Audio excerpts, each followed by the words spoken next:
Me estoy acostumbrando a llegar al estudio y que esté todo tranquilo. ¿Has visto? A mí me sorprende también. A mí también está. Sí, el tema es que, estaba en México y viste que tuvo ese problema con la señora de Madrid. Bueno, me escribió, me envió un fax desde México comentándome esto de que se enteró que la ciudad de Madrid había sido fundada por unos señores que se vestían un poco raro y que quería hacer algo al respecto, porque ya que México no existía hasta que llegó Pizarro, claro. Bueno, ahora quiere hacer un informe especial sobre estos señores que hablaban un idioma raro que no me acuerdo cuál era, me lo dijo. Pero bueno, buscando un poco de tranquilidad, se tomó un avión a Bolivia.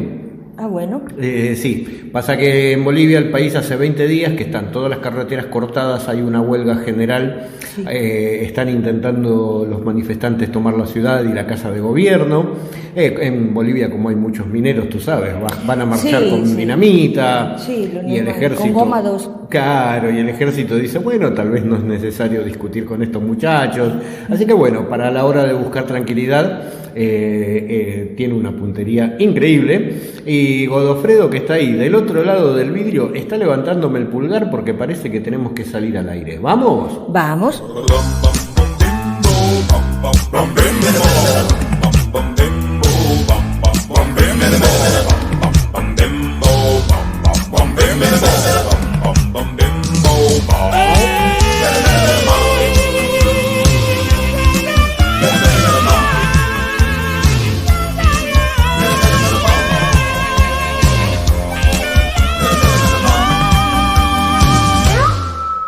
Buenos días, buenas tardes, buenas noches.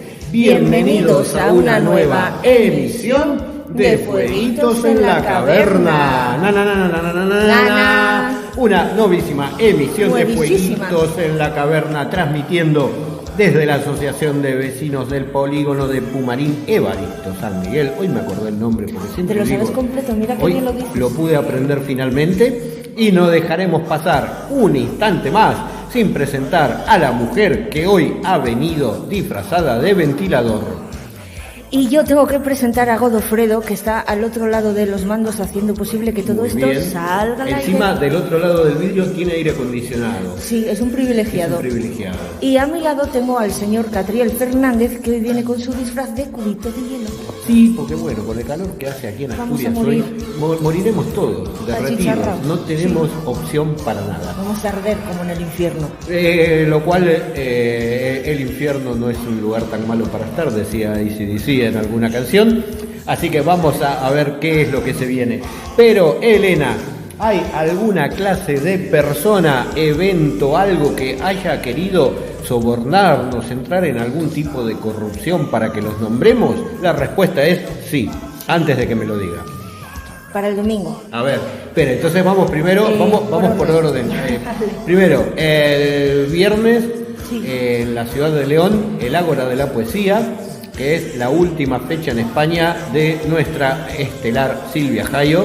La vamos a echar de menos. La vamos a echar de menos seguramente, sí. Pero bueno, el jueves, que es justo cuando sale este programa, esto es para la sección Ahí se hubiera sabido, donde Silvia va a estar presentándose en el afamado ciclo Jueves en Verso, ahí en Te Verso, La Boca de Avilés. Ahí estaremos todos. Ahí parece que estaremos todos o la mayoría. Luego, el viernes, además de lo del Ágora de la Poesía, aquí en Gijón, viernes 29 de mayo, 19 horas. Radio La Retaguardia, la Sociedad Cultural Gesto, Fueguitos en la Caverna y la producción del documental Norita organizan una única función especial en Asturias. Como dicen aquí, única pasada es, pase único. Pase único, muy bien. Pase único en Asturias de este documental, en donde en 90 minutos atrapantes Jason McNamara y Andrea Tortonese consiguen narrar su historia tanto como antes y como luego del secuestro y desaparición de su hijo Gustavo, a quien Norita buscó toda su vida. Además, se ubica con precisión en el contexto histórico que derivó en el genocidio perpetrado durante la última dictadura cívico-militar eclesiástica. Así que bien, desde Radio La Retaguardia, junto con la producción de la película, con el apoyo de Sociedad Cultural Gesto y Fueguitos en la Caverna, invitamos a ver a esta película. La entrada es libre y gratuita hasta completar aforo. Insistimos, viernes 29 de mayo, 19 horas, en el Centro de Cultura Antiguo Instituto, en el Salón de Actos, aquí en Gijón. Y luego el domingo tenemos la presentación que hace Yosu, una amiga del programa, sí. y es su cumpleaños, aprovechamos para felicitarla. Pues el domingo 31 presenta toda su obra en la Feria del Libro del Valle San Jorge, en Posada de Llanes. A las 12 estará allí presentando sus libros y luego a la 1 participará con más autores y autoras en una mesa redonda sobre literatura. Mire usted qué bien. Sí. Un saludo para Yosu, que seguramente está escuchando este programa. Sí. Bien, terminada esta parte del programa, Elena, vamos a ir directamente a la sección intitulada Intercambio de Ideas, en donde le cuento a usted todas mis angustias, mis depresiones, mis pérdidas de fe en la humanidad, mis pérdidas de fe en mí mismo, mis peores pesadillas. Otra vez, cuéntanos algo alegre, ¿no? Bueno, vamos a una historia un poco trágica, como ya hemos contado algunas, pero con un final un poco feliz. Bueno. Hablaremos hoy de las Nachexen. ¿Las qué? Nachexen, lo estoy diciendo en alemán. Ah, bueno. Porque así fueron los que las bautizaron, que son la traducción es las brujas de la noche. ¡Uy, qué nombre más guapo! Mire qué lindo nombre, ¿eh? Pero bueno, vamos primero a ponernos en contexto. Mes de junio de 1941, en Europa, ya sabemos que Guerra Mundial y todo eso, bueno. Tiempos convulsos. En junio los alemanes sorprenden a los rusos con su famosa Operación Barbarroja e invaden la Unión Soviética. Vale. Bien, la situación para los rusos estaba desesperada. Discúlpeme que estoy un poco mal de la garganta. Estaba desesperada y ante la abrumadora superioridad de los alemanes, tanto por tierra, por aire, por suerte ahí no podían entrar por mar, bueno, más o menos por octubre del 41, un tal Stalin, que no es amigo de este programa, decretó una orden para que las mujeres se incorporaran a la guerra. Pero no como soldado raso, sino hubo, por ejemplo, en el ejército las entrenaban para ser francotiradoras. Ay, eso me gusta. Sí. O para algunas cosas de artillería antiaérea, en defensa. Muy bien, hasta ahí empezó bien. Ahí entra en escena una tal Marina Radkova. ¿Quién demonios es Marina Radkova? Se preguntará usted. ¿Quién demonios es Marina Radkova? Muy bien, Marina Radkova fue una aviadora muy famosa antes de la guerra. De hecho, fue la primera aviadora que logró unir Moscú con el lejano oriente. Era una precursora de la aviación en Rusia. Bueno, y esta mujer, Marina, pensó que, a ver, si hay mujeres en el ejército y todo eso, ¿por qué no puede haber mujeres aviadoras? Claro. Por ejemplo. Pues sí. Muy bien, empezó a decirle a Stalin, oiga, ¿podemos tener mujeres aviadoras? ¿Podemos tener mujeres aviadoras? ¿Podemos tener mujeres aviadoras? Bueno, finalmente Stalin, cansado, accedió y se crearon 3 regimientos femeninos de combate aéreo, la división 586, la 587 y la que hablaremos nosotros ahora, que es la más conocida, el regimiento 588 de bombardeo nocturno. Bien, para formar parte de ese batallón, esta mujer empezó a buscar a ver quién quería unirse y se reclutaron 115 mujeres voluntarias de entre 17 y 22 años.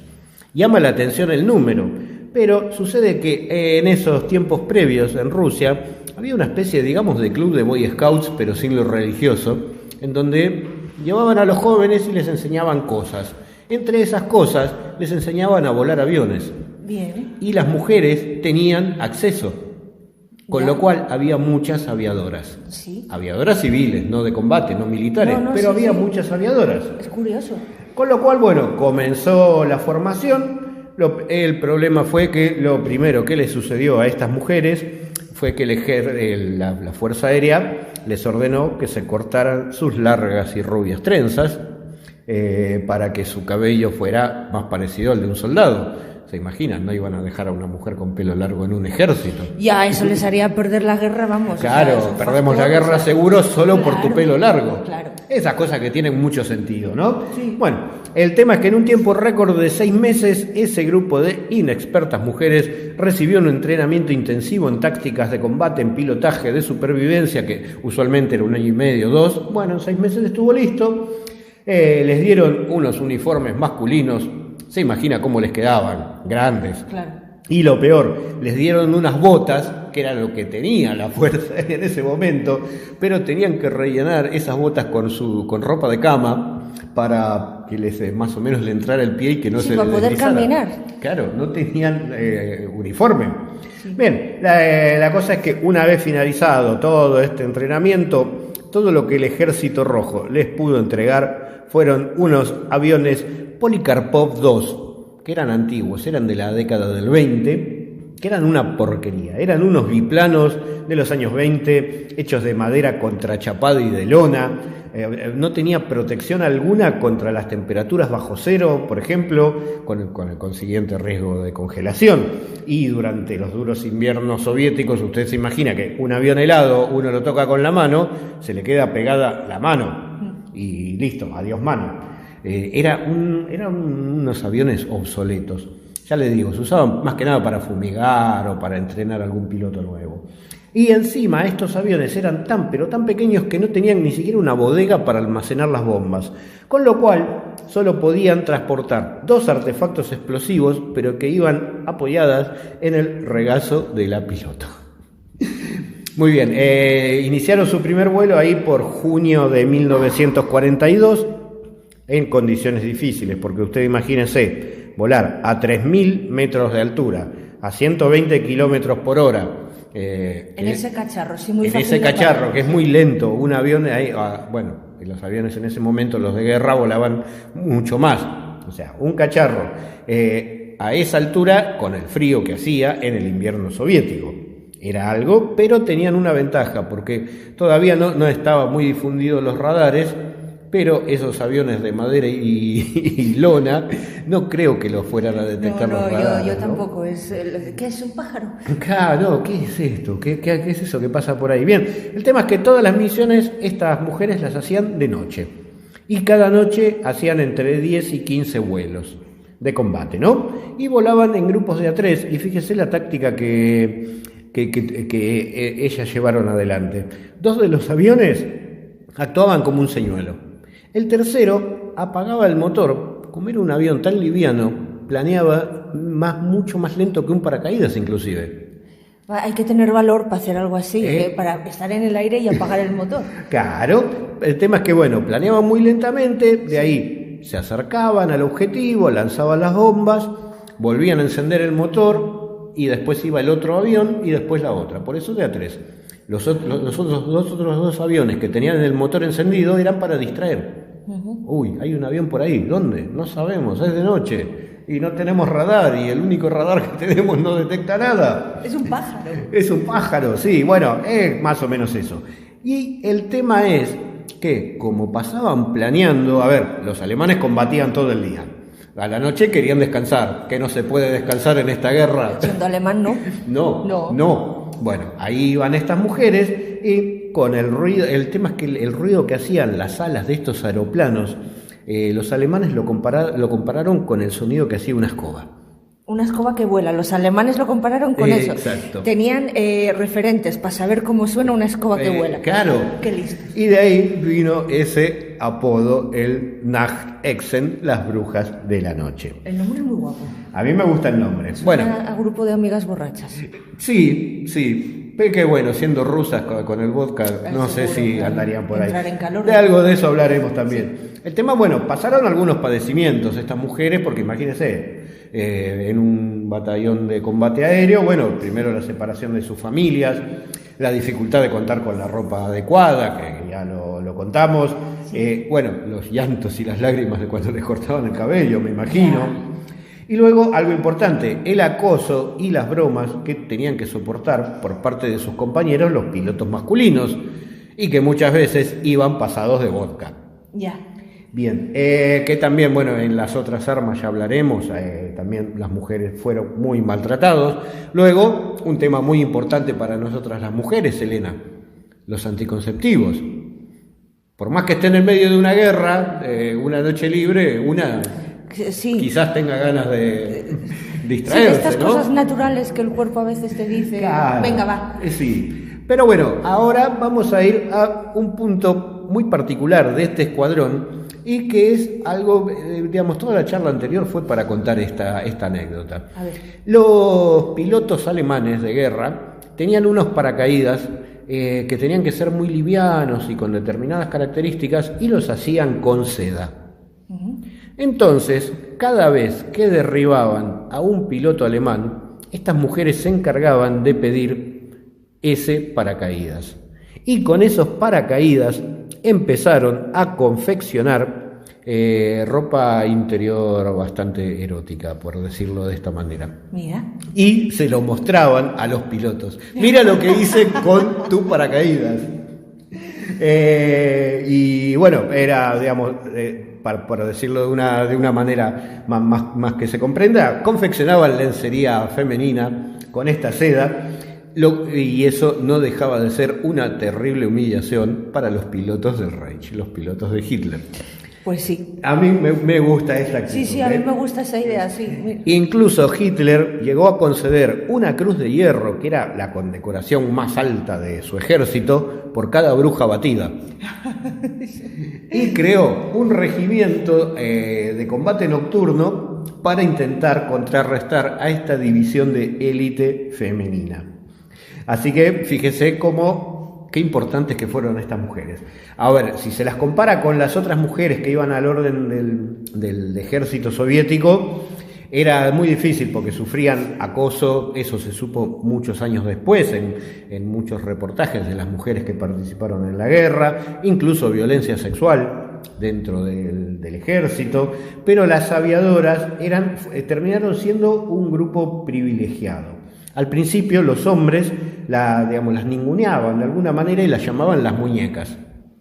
Hasta que en la batalla de Stalingrado necesitaron de apoyo y se quedó un mensaje grabado, que eso después quedó en la historia, en donde los mismos soldados decían: a cubierto, hay chicas tratando de aterrizar. Como decir, las chicas nos vienen a salvar. Qué bueno. Mire qué interesante. Luego hay una aviadora que en muchas entrevistas que hay de estas aviadoras que en los años 70 y 80 las recordaron y las reconocieron de alguna manera, se llamaba Raisa Beliaeva, que tenía que soportar que el comandante del regimiento de cazas en el que ella estaba le dijera: no quiero enviarte a misión porque eres demasiado guapa. Ay, Dios, madre mía. Bien. Y el tema es que casi todas estas brujas de la noche poseían mucha más experiencia de vuelo que sus propios camaradas, pero constantemente tenían que probar sus habilidades y su coraje para tener el respeto. Eso es un clásico, Eso es un clásico, pero la verdad a mí me gusta esta historia, ¿eh? A mí también, pero si tú estás en esa situación y llevas un avión con una bomba, yo no sé si se la tiraría a los alemanes o al capullo que dice eres demasiado guapa. Sí. Uy, se me cayó. Creo que mis torpes manos de mujer, sí. ¿A qué conclusión llegaremos? Casi que a ninguna, mejor no la decimos. Yo llegaré a una conclusión. Si tengo que combatir contra el ejército nazi y bajo a un avión, me voy a quedar con el paracaídas para entregárselo a una compañera. Para que se haga unas bragas con él. Para que se haga unas bragas, algo lindo, y que después se lo muestre al piloto si sobrevive. Eso me encantó. Bien, nos pusimos a charlar con Godofredo a ver de qué manera podemos decorar esta charla. Y ahí Godofredo se acordó de dónde estaba la vaca hasta hace poco, de México, y de la cantante Lila Downs, que canta una canción muy tradicional de México, que justamente se llama Bruja. Ay, qué bonito es volar, y a las 2 de la mañana, y a las 2 de la mañana, y ay, qué bonito es volar, ay mamá, volar y dejarse caer en los brazos de tu hermana. de tu hermana y hasta quisiera llorar. Me agarra la bruja, me lleva al cuartel, me vuelve maceta, me da de comer. Me agarra la bruja, me lleva al cerrito, me siente en sus piernas, me da de besito. Y ay, dígame, ay, dígame, ay, dígame usted, ¿cuántas criaturitas se ha chupado usted? Ninguna, ninguna, ninguna no ve, viendo en pretensiones de chupar usted. Y ahora sí, maldita bruja, ya te chupaste a mi hijo, ya te chupaste a mi hijo. Y ahora sí, maldita bruja, y ahora le vas a chupar ya a tu marido el ombligo, ya a tu marido el ombligo, y ahora le vas a chupar. Me agarra la bruja, me lleva a su casa, me vuelve maceta y una calabaza. Me agarra la bruja, me lleva al cerrito, me sienta en sus piernas, me da de besito. Ay, dígame, ay, dígame, ay, dígame usted, ¿cuántas criaturitas se ha chupado usted? Ninguna, ninguna, ninguna no ve, que ando en pretensiones de chuparme usted.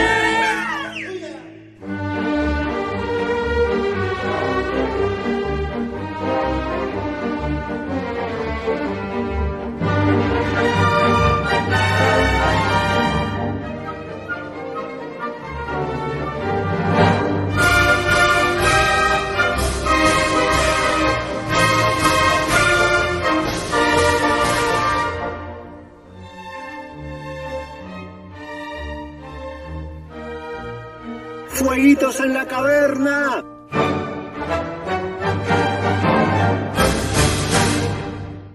Muy buenas, este poema se titula Catárticos Ponos, que significa en griego dolor purgante, dolor catártico. Empieza así. Moriré con dos almas a mi lado, la mía y la de unas tenazas de podar. No moriré triste, intuyo, tampoco moriré solo, espero. Pero sí, moriré y espero no pensar en qué podría haber hecho mejor. Dolerá, no por la muerte, sino por la vida que no se dignó a vivir. Dolerá por los besos no dados, por callarme lo que sentí o todavía siento, por la inmadurez de no perdonar, por la estupidez de no valorarme, por despreciar segundos de mi vida y la de los demás preocupándome por cómo arreglar lo que no me corresponde. Me corresponde sanar el mundo. Algún día quizás lo anhelo. Se nace y se muere con dolor, primero del cuerpo, luego del alma, sea lo que sea el alma, claro. Nunca la he definido, creo. No sé qué es exactamente, pero sé que duele. Me duele tanto a veces que no puedo ni moverme, que pierdo la motivación de reaccionar a mi entorno, que agota mis ganas de intentarlo, que me dice que no merece la pena. Duele. La verdad que duele más que el cuerpo. No sé si mi alma se encuentra en mi corazón, en mi cerebro, en mi páncreas. Puede que el alma deambule por rincones que no conozco todavía. Puede, y a ver, tan solo puede, que mi alma esté guardada en un cofre cerrado con llave que llevo tatuada en las venas. Estoy cansado de mis sentidos. Te digo con sinceridad, déjame devorar tu mente, tu conocimiento, tu saber. Duele, un poco bastante. Solía leer bien a la gente, pero, no sé, hay almas que no se dejan leer tan fácilmente. No deseo ni tu piel, ni tus músculos, ni tus huesos. Deseo tu alma tan injusta y entrañable. ¿Por qué hacemos esto? No hay respuesta para lo que yo quiero. ¿Por qué me duele tanto mi voluntad? Pobre chico, no te vuelvas a engañar. Te veo, te sueño y te extraño. ¿Por qué me duele que otra persona esté tan interesada en mi alma? Será, seguramente, porque no eres tú. Bueno, empezamos poéticamente, sí, ya vemos por dónde va a ir esta entrevista. Sí. En este caso, con una particularidad, Elena, porque nosotros cada vez que invitamos a un poeta, siempre viene ahí un grandulón, una grandulona. En este caso, vamos a charlar un poco con el futuro de la poesía asturiana. Sí, una voz muy joven, muy dulce. Aparte, por lo que escuché, creo que el futuro viene bien presentado, ¿no? Sí. Muy bien, como de costumbre que se presente nuestro invitado. Buenos días, buenas tardes, buenas noches. ¿Con quién estamos? Muy buenas, soy Samuel Fontalmarreiro y es un gusto estar aquí. Muchas gracias por acompañarnos, Nahuel. Samuel, ya te cambié el nombre, mira. Bueno, a ver, ¿cómo se acerca uno a esto de empezar a escribir poesías? Siento que necesitas hacerlo de alguna manera tuyo. En mi caso fue tras sentimientos muy fuertes, por ejemplo, el desamor. Y siento que siempre para empezar a escribir o hacer arte en general necesitas sentirlo, no solo hacerlo por hacer. Y en esencia creo que el rasgo común que tiene todo arte es el amor. Ese amor por una persona, por una patria, por una cultura también. Y siento que eso es vital para hacer poesía. Entonces, ¿tu punto de partida a la hora de hacer poesía es el sentimiento? Sí, es el sentimiento. ¿Y cómo lo elaboras? ¿Cómo lo racionalizas? ¿Te dejas llevar? Tengo suerte de que me interesa bastante muchas cosas, por ejemplo, la filosofía, también consumo mucho series de televisión, películas, videojuegos, libros, y siempre que veo un concepto, una idea que me gusta, suelo intentar tenerlo en cuenta cuando tengo las ganas de escribir. Así puedo crear algo que no solo sea en base a mis sentimientos, sino que sea en base a lo que me gusta, y lo hace bastante único. Generalmente uno en algún momento casual descubre la poesía leyendo algo. Contame un poco quiénes te hicieron descubrir la poesía, qué has leído como para digamos que de alguna manera te inspirara. Al inicio, cuando empecé a escribir poesía fue por unos motivos personales, ya que mi expareja hacía poesía y yo estaba un poco como el fan número uno, ¿no? Uh-huh. Y entonces le pillé el gusto a escribir poesía. Luego ya, en clase sobre todo, me empezó a apasionar. Tuve una profesora de lengua maravillosa que me mostró la poesía con Becker, con Ángel González, y me llenó, simplemente me llenó. Uh-huh. ¿Por qué poesía y no otro género, por ejemplo, cuentos? Es una pregunta difícil.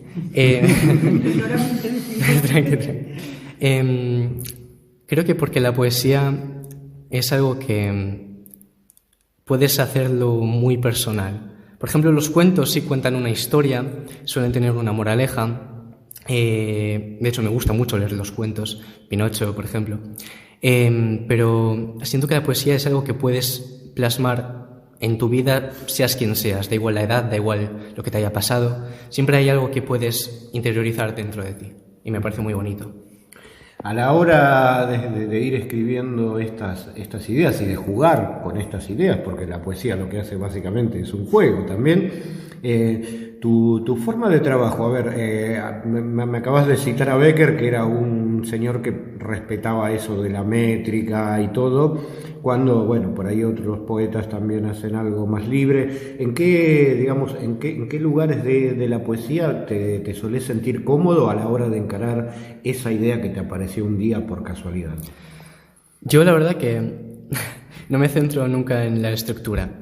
Como mucho, tipo en clase, cuando estudiaba por la ESO, la poesía siempre me parecía un poco pesado el estudiar cuántas rimas tiene que tener un verso, cuántas prosas, los sonetos y todo esto.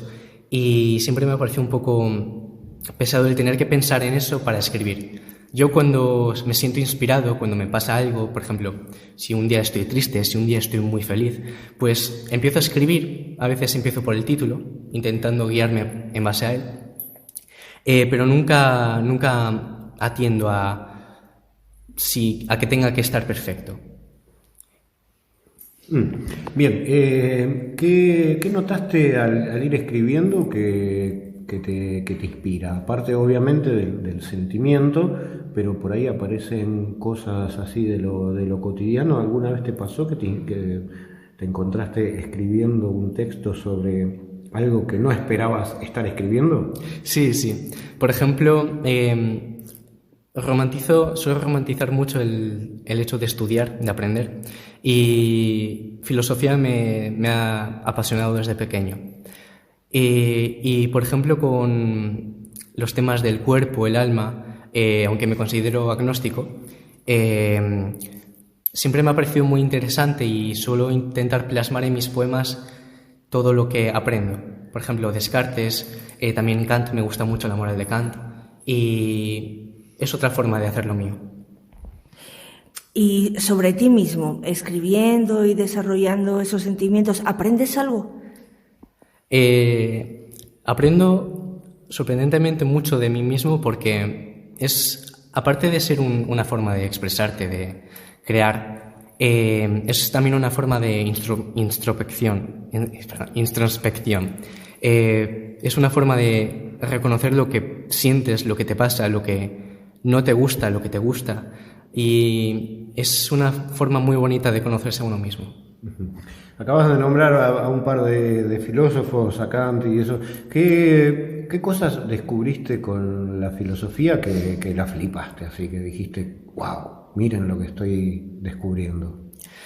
Lo que me ha pasado, y seguramente me vaya a seguir pasando a estudiar filosofía, es que empezando desde Platón, Aristóteles, hasta filósofos más modernos, es que te crees lo que dicen hasta que aparece el siguiente y te niega todo lo que dijo el anterior. Y eso es lo que más me gusta, porque me plantea muchísimas perspectivas diferentes para afrontar muchísimas situaciones en mi vida. Y sí que hay cosas que tomo más personal. Por ejemplo, la moral kantiana me ha tocado mucho. Pero luego también hay matices que empiezas a dudar porque estudias a otro y me parece, no sé, increíble. Bueno, no quería confesarte esto, pero tenemos presente una filósofa que seguramente te va a querer preguntar algo al respecto. Sí, es muy bueno eso que estás diciendo, que te lo crees hasta que aparece el siguiente. Eso te hace replantearte un poco el concepto de verdad. Sí. ¿Eso lo tienes presente en tus poemas? Pues de hecho mucho. Diría que los temas más universales de mis poemas son, por supuesto, el amor, independientemente de hacia qué dirección se torne, pero también el tiempo y la verdad. Suelo cuestionarme mucho, ya que soy alguien que sobrepiensa mucho, creo que como todos los poetas, la verdad.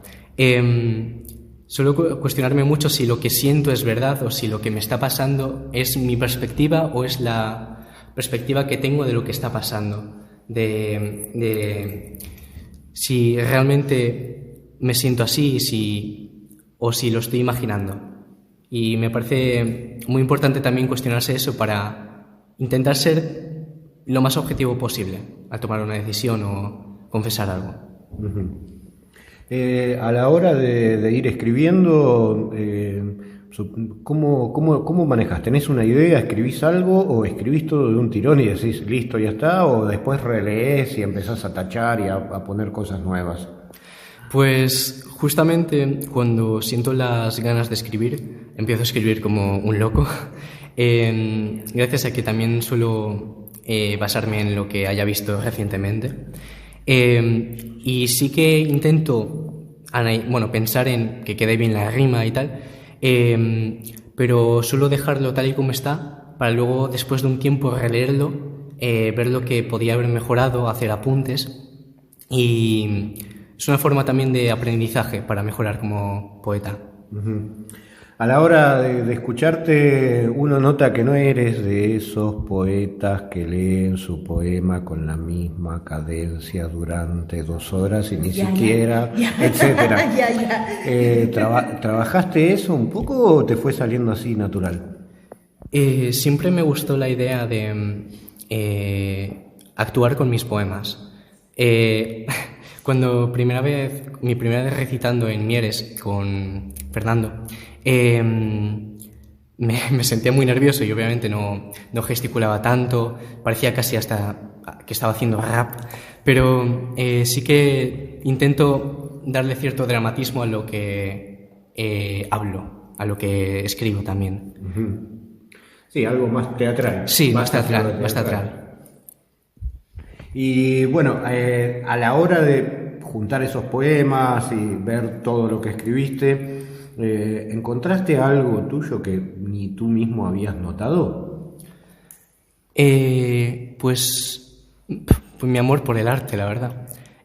Al escribir poesía, yo siempre me consideraba alguien pues que le gustaba la música, algún cuadro, pero al adentrarme tanto en este mundo de poetas, conocer a personas que están apasionadas por por este tipo de arte, he descubierto que dentro de mí me gusta muchísimo la cultura, no solo mía, sino también la de otros países, las historias de la gente.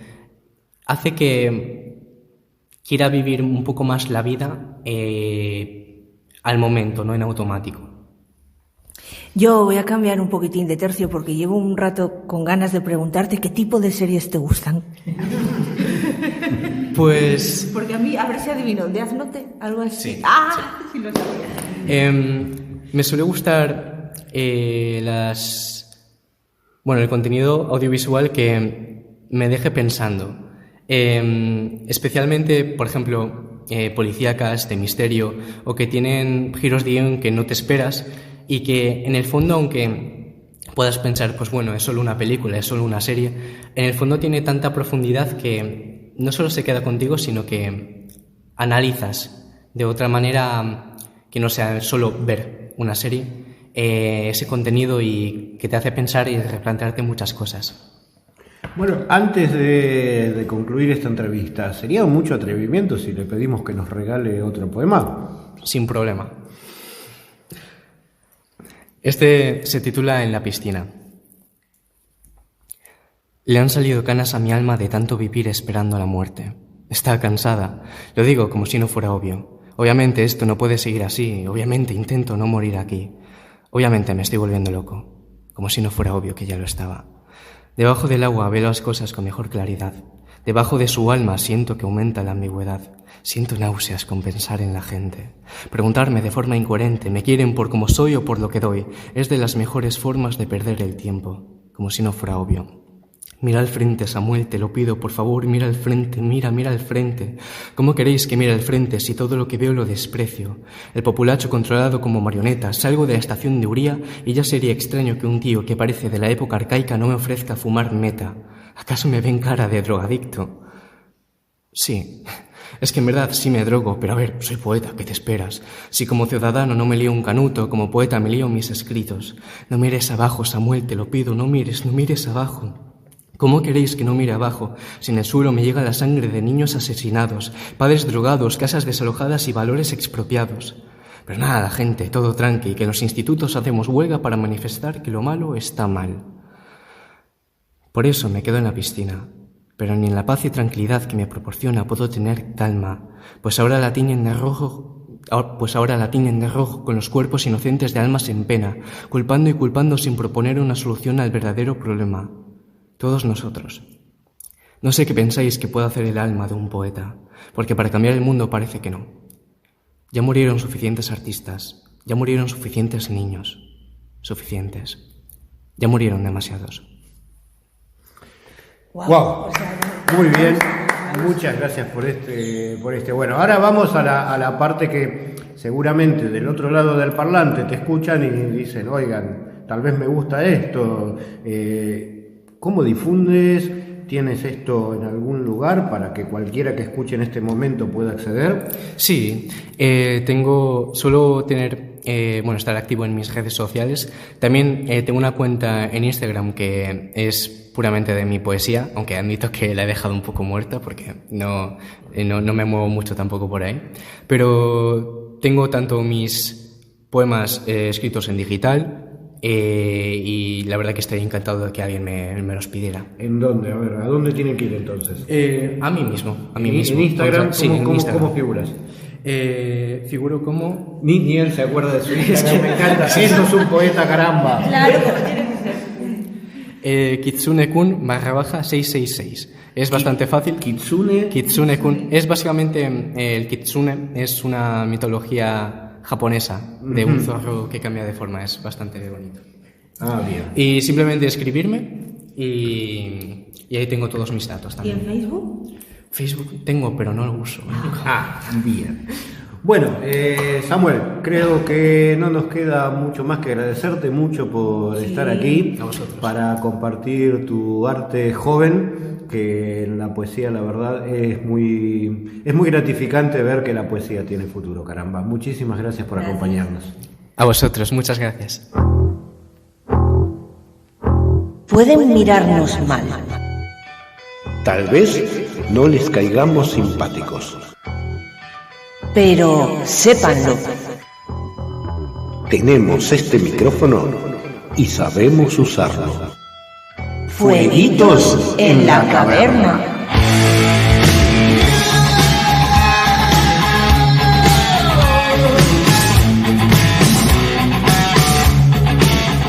Muy bien, y en este nuevo bloque me da miedo esto. No lo sé yo. Hay un rejunte aquí. Sí, tenemos. Son todos poetas. Todos poetas. Estoy encima. en desventaja. Para peor, todos poetas. Todos poetas. Miren, bueno, me da miedo hasta preguntar con quién estamos. A ver, buenos días, buenas tardes, buenas noches. ¿Con quién estamos? Silvia Jallo, totalmente inocente de ese tipo de... ¡No tengan miedo! Mariano J. Sánchez, yo nunca rompo nada. A mí, no, yo no sé si confiar en esta gente. Y Samuel que repite. Y Samuel que repite. Y Silvia Jallo que repite también. Porque ha estado hasta acá. Y Mariano también repitiendo. Bueno, Mariano ya tripite. Aquí nos están invadiendo el programa lentamente, pero bueno, hace un par de programas nomás charlábamos un poco con la estrella de la poesía en Asturias en este momento, y ahí hace como el gesto como, ay, sal de aquí. Pero bueno, a ver, Silvia, vamos a empezar un poquito por cuando un argentino aparece en Asturias, algo cambia, porque hay cosas diferentes, hay cosas iguales. En tu caso, brevemente, contanos un poco cómo fue esta experiencia y este choque. Creo que es dialéctico, es decir, cambia uno y cambia la gente con la cual interactúa. No, estoy maravillada, estuve en varios micros, tiene todo el estilo europeo, ¿no es cierto? Es decir, tienen lugares donde pueden desarrollarse los micros. Más ordenadito. Más ordenado, en cierto sentido más cuidado también. Allá es un poco todo más salvaje y hay, lo que sí es cierto, que hay una variedad más por ahí intensa quizás de lo que yo vi, ¿no? O sea, está el under fuerte, ¿no? Sórdido. Maldita Ginebra. Maldita Ginebra. Sí. Que ya no está más, pero es pero eso. Pero era eso, sí. Claro. Un pasillo muy largo y a los 20 metros sí. uno se encontraba en un lugar oscuro y no sabía quién recitaba. O el Pacha, que si Pacha. tenías que aplaudir así porque la señora al lado si no te tiraba agua caliente y había una serie de pulgas u otros insectos por ahí. Esos detallitos. Eso era detalle. Y después tenés otro tipo de eventos poéticos.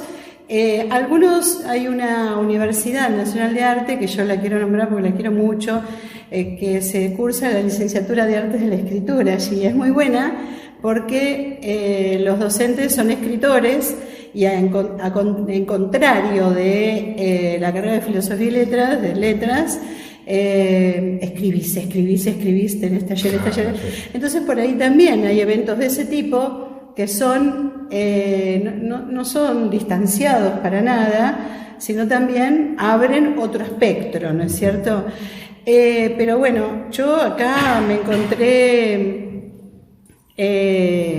con gente como Samuel, con ustedes, que ya los conocía, o conocía su poesía a través de ese puente que hicimos, Asturias, con Nueva Atlanta y Buenos Aires. Con fueguitos las flipas. Con fueguitos las flipas. Pero también encontré, por ejemplo, cosas muy bonitas, diferentes de los micros de acá. Bueno, encontré una rusa, leyendo hermoso, el micro es vuestro. Micro por Palestina, en el Verbo, donde estaban estos chicos, y después en Valladolid también encontré una variante, bueno, ya sé que no es Asturias, pero está dentro de los poetas de la zona norte, que bueno, que por ahí leían otros poetas, como Emily Dickinson, que también es importante, o había uno que tocaba la guitarra hermoso, bueno, había una variación, quizás las edades eran diferentes. Ahí está Mighty, también Miguel Cornejo. Así que bueno, una variedad muy grande y una ternura muy que yo quiero mucho. Pero, bueno, por ejemplo, ahora voy a preguntar yo. Adelante, sí. Sí, claro, ahora sí, ¿qué pasa? No puedo preguntar. Porque... Sí, pregunta. A ver, tú y es la experta y Sí, conoces, que acabas de explicarlo ahora mismo, todos los tipos de micros y de ambiente cultural que hay en Argentina, sobre todo en Buenos Aires y similar, y ahora acabas de conocer un poquitín el ambiente que hay en Gijón, Avilés, Valladolid. Por ejemplo, la temática, por decir algo, para seguir un poco con el tema de Samuel. La temática española es diferente de alguna manera a la temática argentina. O sea, ¿en Argentina de qué hablan? ¿También de amor, desamor, de temas sociales o se van por las florecillas o bueno, por otros temas? A mí me encanta el grado de compromiso que tienen acá con los temas, porque he escuchado hablar de Palestina, he escuchado hablar de la muerte, he escuchado hablar del problema de la violencia contra la mujer, he escuchado hablar de una costurera, de un poema de una costurera, o leyendas, cuentos. Cuentos, por favor. Cuentos que tienen toda una ida a otro plano, digamos, ¿no? Poemas que hablan sobre el cambio climático, y otros lenguajes científicos, pero ¿y en Argentina? En Argentina no te vayas por las ramas. Bueno, en Argentina hablan de lo mismo que aquí. Es que depende del lugar. Uh-huh. Por ahí sí hablan de esos temas, pero también hay toda una parte, digamos, en todos lados hay donde que es muy cerrado, entonces hablan de las flores en el ombligo todo el tiempo y uno medio que se cansa. Las señoras chetas que se juntan a tomar el té y a leer poesía. Yo no quería decir eso, pero pero aquí también. hay acá también. Sí, hay una serie de grupúsculos cerrados que no voy a decir nombres.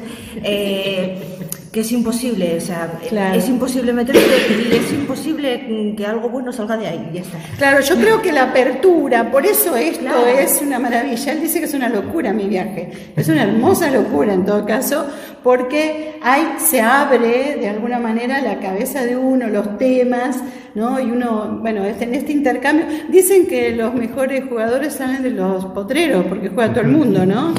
¿No? Eso que sé poco de fútbol, pero eso. ¿Está bien? ¿Contesté? Sí, aparentemente sí.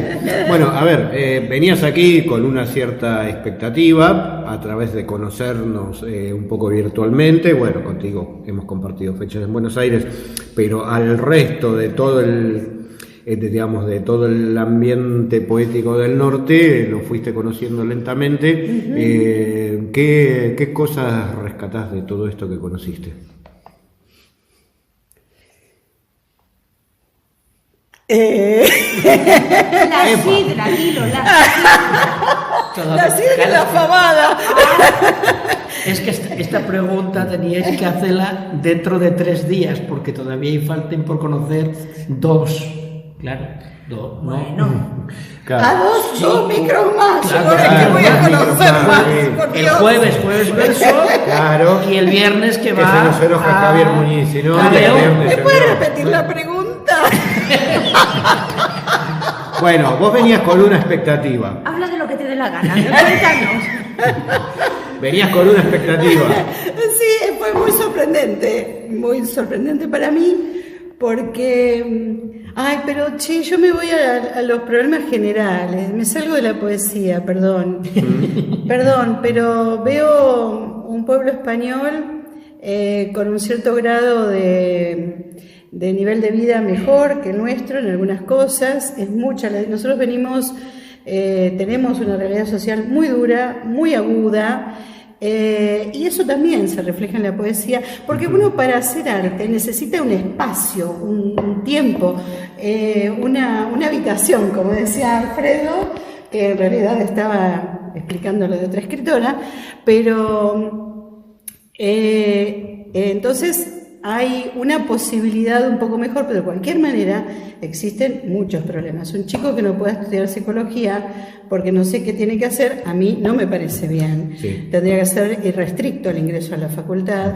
pero también sé que los maestros de jardín de infantes, le decimos nosotros, están reclamando, también sanitaristas y médicos, sé que hubo huelgas también, o sea, quiero decir, hay una realidad social también compleja, tienen la guerra mucho más cerca. En ese sentido es un pueblo también que reacciona más por el tema de Palestina, está más presente también como cuestión de genocidio, pero allá la realidad es tan dura. Por ejemplo, los festivales, el FLIPA, que es el Festival Latinoamericano Independiente de Poesía y Prosa del Atlántico Sur, la realidad es que no pueden viajar muchos poetas. Entonces, sobre todo los poetas jóvenes que tienen que hacerse 400 kilómetros de Buenos Aires, pero de otros lugares también, entonces quedan aislados por una cuestión material. Entonces ahí se enlaza la poesía con las cuestiones de la vida cotidiana y la vida social de los pueblos, y alguna vez nos uniremos en un mundo poético si nos sacamos de encima ciertas cosas. Habiendo voluntad siempre hay una manera de hacer las cosas. De hecho, cuentan por ahí, alguien me dijo, no sé, los rumores, que hay algo de participación presencial este año en el Flipas, por ejemplo. Participación, sí, están todos invitados, se pueden alojar en mi casa, hay un parque muy grande, es una casa grande. No tan presencial, no tan presencial. Elena se refiere a lo de retransmitir o el no. puente, Claro.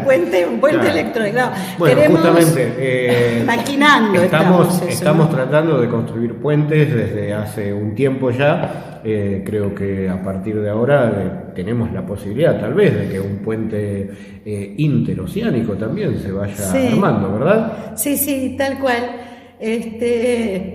A la velocidad del sonido y de la luz. La luz primero. No recuerde, la luz más rápido que el sonido, sí. No, pero estamos entrando en conversaciones que no. Bueno, pero no, es muy poético hablar de eso.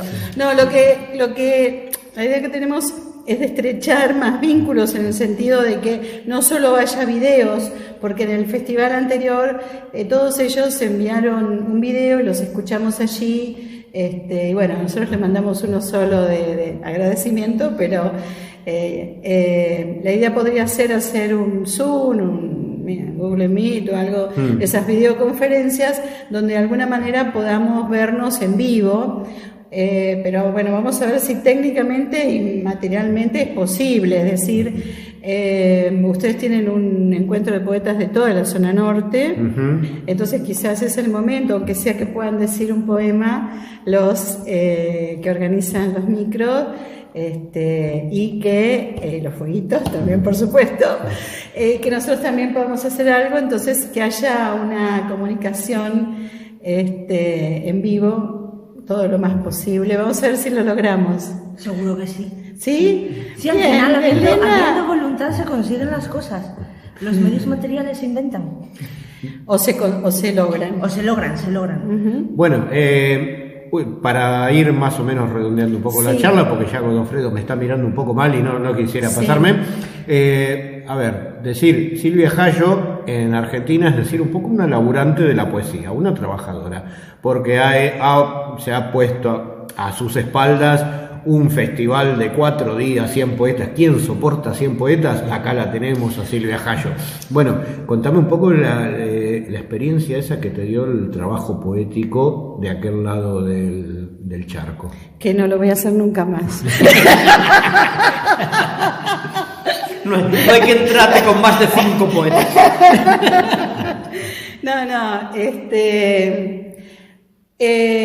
Nosotros, en este caso, yo no vivo de la escritura, yo estoy retirada, soy docente retirada, jubilada, y este tipo de cosas lo hacemos porque nos gusta, ¿no? Entonces, la cuestión es poder disfrutarlo y que sea un gran intercambio, porque otra cosa que pasa allá es que Buenos Aires concentra todo, quizás en algunos lugares también, del interior de las provincias, pero son las grandes ciudades. Yo estoy a 400 kilómetros en la costa, donde la población es menor y que ese intercambio venía muy bien. Entonces,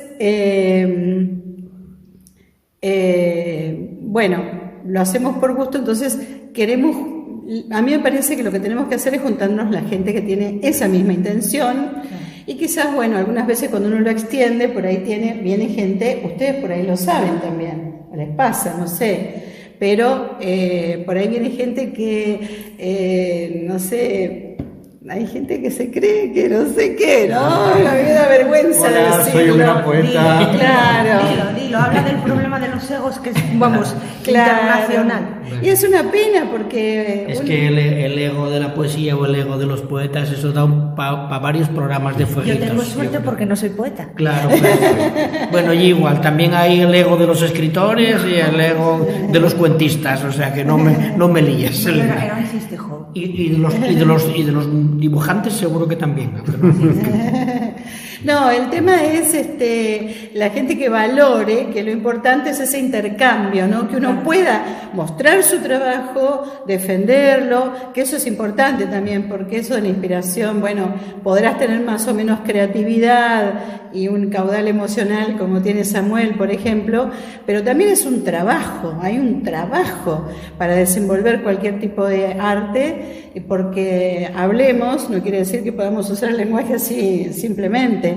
Entonces, ese es el tema. Parece que la clave es que se junte ese tipo de gente. Lo que pasa es que es muy lindo cuando es masivo y vienen muchos, si se mantiene ese punto de interés, ¿no? Y no tenemos ningún tipo de apoyo material, ¿no? Que eso es una barbaridad, porque el Estado debería sostener todo esto y darnos la total libertad para la creación, ¿no? Por eso yo digo que eso se puede conseguir únicamente si los artistas y los escritores lo logramos imponer al Estado, por decirlo de alguna manera, por nuestra organización, ¿no? Porque si el Estado te da una dádiva, después te pide otra cosa a cambio, en la mayor parte de las veces. Pero si nos organizamos los artistas del mundo... Artistas del mundo unidos. Unidos, exactamente, eso va manito.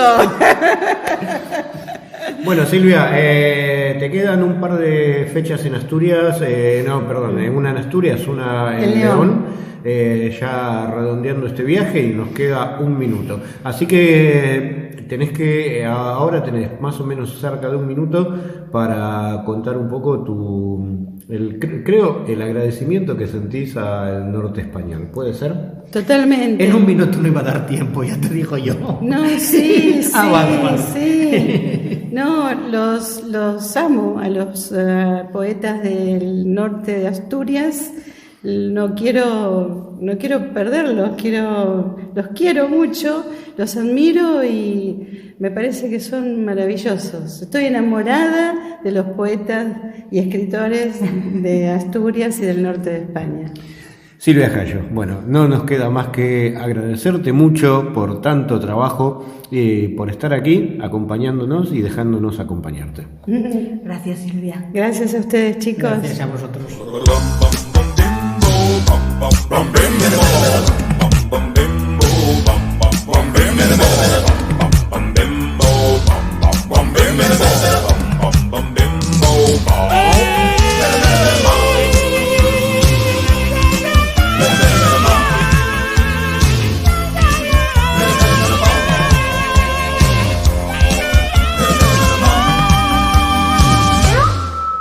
Dígalo usted. Lujazo. Un lujazo tenemos hoy. De todo. Tenemos veteranía, tenemos sangre fresca, mola. Esto va cada vez mejor. Programa tras programa no sé nos dónde venimos vamos a llegar. superando. Me estás contagiando el acento argentino. ¿Viste, boluda? Sí. ¿Viste, gallega? Bueno, y si alguien desea escuchar este o algún Que otro lo programa. busque en Google, que ponga Anda, fotitos me voy en de la acá. cabina. Chao. Sí, chao.